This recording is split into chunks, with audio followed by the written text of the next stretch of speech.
Welcome to our channel. Today we how to secure email communications with Microsoft easy tutorial step by step clearly. To secure your email communications in Microsoft, begin by opening the Outlook application on your device. Next, sign in with your Microsoft account if you haven't already done so. Once you are logged in, navigate to the top left corner and click on File. From the File menu, select Options to open the Outlook app. In the Outlook Options window, look for the Trust Center section on the left sidebar. Click on Trust Center, then select Trust Center Settings in the main area. In the Trust Center Settings window, find the section labeled Email Security. Under Email Security, you will see various options. For encrypting your emails, check the box that says Encrypt Contents and Attachments for outgoing messages. Next, click on this opens a window where you will choose a digital ID for signing and encrypting emails.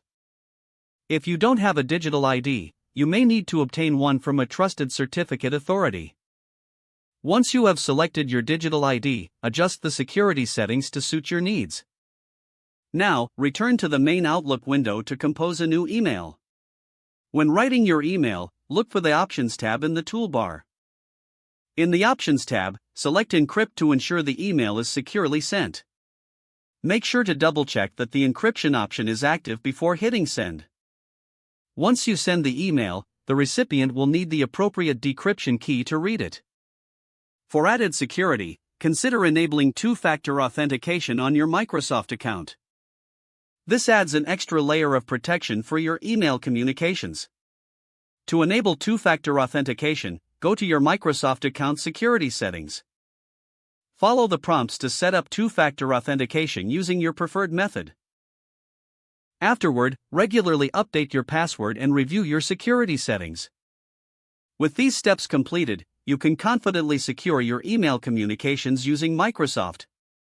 If the page does not load, refresh the browser or try again in a private or incognito window.